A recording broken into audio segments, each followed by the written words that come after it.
Hello all, నేను మీ Germany అబ్బాయి. ఈ వీకెండ్ అలా రీఫ్రెష్ అవుదామని ఫ్రెండ్స్తో కలిసి జర్మనీలోని one of the biggest sanctuary అయిన టైర్ పార్క్ అయితే వెళ్ళడం జరిగింది. బిగ్గెస్ట్ శాంచురీ అంటున్నావు, టికెట్ ఎంత అని మీకు డౌట్ రావచ్చు. సిటీ రిజిస్ట్రేషన్ టైంలో ఫ్రీగా ఇచ్చిన కూపన్స్ని యూజ్ చేసి వెళ్ళడం అయితే జరిగింది. అసలు ఏంటి టైర్ పార్క్, ఈ టైర్ పార్క్ ఎక్కడ ఉంది అని మీకు అడగచ్చు.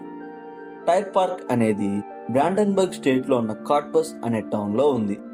ఈ టైర్ పార్క్ ని 1954లో ఎనిమల్స్ ప్రొటెక్షన్ కోసం ఒక చిన్న జూగా అయితే స్టార్ట్ చేయడం జరిగింది. అది డెవలప్ అవుతూ ప్రెజెంట్ 170 స్పీసీస్ నుండి 1200 ఎనిమల్స్ ఉన్న పెద్ద వైల్డ్ లైఫ్ సెంచరీగా పెరిగింది.